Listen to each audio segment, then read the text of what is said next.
Hey friends, welcome back. If you're new here, my name is Nate Plummer. I am an actor's coach and the founder of Stage Door Unlocked. Today's video is geared at my voice teacher and coach colleagues. Today we're going to talk all about payments. I'm going to give you my tips and tricks on different payment methods and the different structures for setting up your payments, as well as some different apps that you can use for navigating the world of getting the well-earned money that you deserve for your sessions. But first, I need coffee.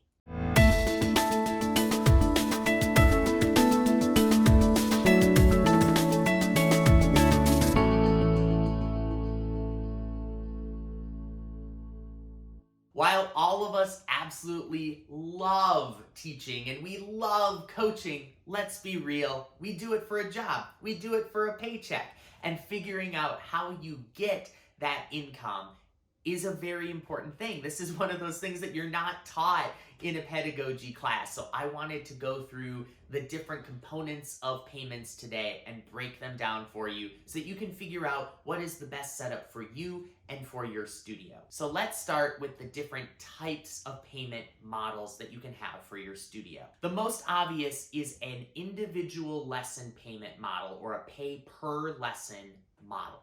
This is where you define the price for an individual lesson, let's say $75 an hour. You charge $75 for an hour lesson. So you have a student schedule each lesson individually, and each session you get $75. That's pretty straightforward. You basically charge $75. The next option from there would be a package model. This is where you would lump a certain number of sessions together, let's say 4 sessions for this example, into one package rate that is slightly less than 4 times whatever your individual hour rate is. So if you're doing $75 an hour, you might offer 4 sessions for $200, which then makes each session roughly $50. By giving this kind of reduced rate, you're giving what's called an incentive to get them to book more sessions with you. So this would be like if somebody bought a gift certificate for 4 sessions with you. They aren't maybe paying to see you every single week. They're paying for a block of 4 sessions or a block of 3 sessions, or however you choose to structure it. These two payment models tend to go hand in hand. So you kind of want to show your individual session rate alongside your package rate so people can see that they're really getting a deal with the package model. You could also do this if you're doing weekly sessions with someone, that you do, okay, if you do 1 session, it's $75, but if you do all 4 sessions in the course of the month, it's $200.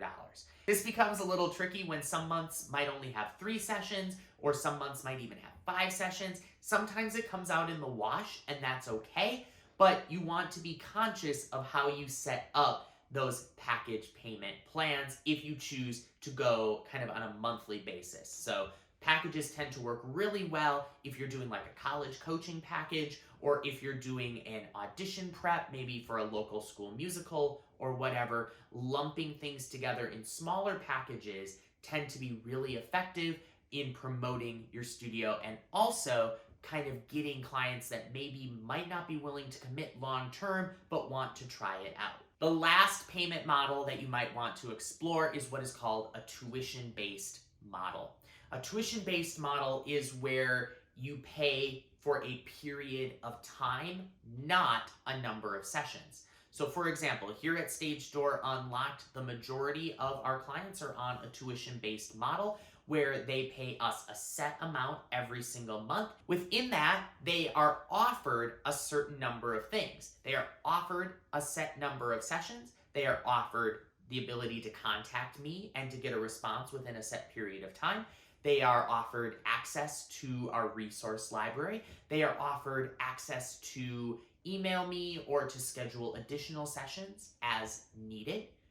They aren't guaranteed all of those things because sometimes we have holidays, or I might be sick or whatever, but they pay for this lump sum. They pay that monthly rate. They know what all they have access to in the course of the month, and it is up to them to use it or not. The tuition-based model is great for teachers who see clients on a weekly basis. You are setting up a flat monthly rate that people pay for their sessions, and you are able to kind of guarantee that you're going to have that income coming in every month. You don't have the fluctuation that you would have of people forgetting to pay or people maybe scheduling and then choosing not to show up. With a tuition-based model, people pay at the beginning of the month, and so you already have the money when people have their sessions. So you aren't waiting to receive that income. This leads me to the next thing you want to consider. Do you want to do prepay or do you want to pay at the time of the session?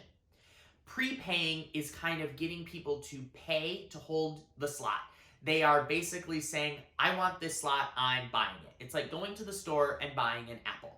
I want this apple and I'm going to pay for it. You have to pay for it before you eat it, right? With the pay at the session model, people can book a session with you and then not show up for their session, and then you don't get paid. And it can be very, very hard to get that money from them. This is one of those where I'm going to strongly encourage you to pay in advance, because it is really hard to track down money from clients who haven't paid you. There are lots of different softwares out there that you can use. I'm going to talk about some examples of those in a little bit, but I would strongly encourage you, especially if you're just starting your studio, to really consider a pay in advance model. Speaking of different softwares, there are lots of different options out there.